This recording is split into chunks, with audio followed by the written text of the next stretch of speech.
ఇది ఉంది కదా తుమ్మిడిహెట్టి విలేజ్, ఇక్కడ చూడండి ఈ తుమ్మిడిహెట్టి విలేజ్ ఉంది కదా. అయితే ఉత్తమ్ కుమార్ రెడ్డి పిసిసి అధ్యక్షుడిగా ఉండే. ఉత్తమ్ కుమార్ రెడ్డి పిసిసి అధ్యక్షుడిగా ఉన్నటువంటి సమయంలో కేసీఆర్ కొత్తగా అధికారంలోకి వచ్చి 2015-16 మధ్యలో మహారాష్ట్రకు పోయిండు. ఫడ్నవీస్ అప్పుడు సీఎం. మహారాష్ట్రకు పోయి మహారాష్ట్ర ప్రభుత్వంతో ఒప్పందం చేసుకొచ్చిండు. ఏమని?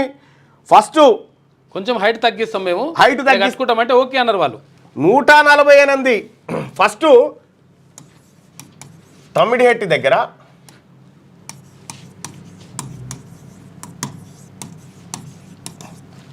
152 మీటర్ల హైటు, అంటే 152 మీటర్ల హైట్తో మేము బ్యారేజ్ కడతామని చెప్తే మహారాష్ట్ర ఏమన్నదంటే ఈ 152 మీటర్ల ఎత్తుకు తీసుకొస్తే మా ప్రాంతంలో మహారాష్ట్రలో కొంతవరకు మునిగిపోతుంది, భూభాగం ముంపు ఎక్కువగా ఉంది, ముంపు పెరుగుతుంది అని వాళ్ళు మెలికబెట్టిరు.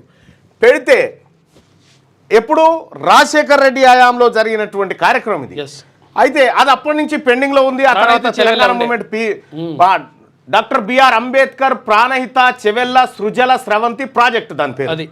అయితే వీళ్ళు ఏమన్నారు, మహారాష్ట్రలో 148 మీటర్ల కాడ కట్టుకొని మాకే అభ్యంతరం లేదని చెప్పారు. మహారాష్ట్రలో 4 మీటర్లు తగ్గించి కట్టుకోమని చెప్పారు.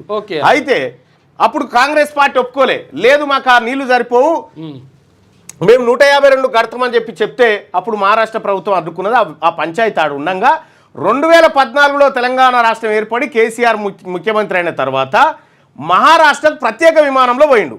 పోయి ఏం చేసిండు, 148 మీటర్లకు ఓకే అని వాళ్ళతో ఒప్పందం చేసుకొని వచ్చిండు. ఒప్పందం చేసుకొని వచ్చి ఎడ దిగిండు, బేగంపేట ఎయిర్పోర్ట్లో దిగిండు. జరాగు ఆ ఫోటోలు ఉండొచ్చు.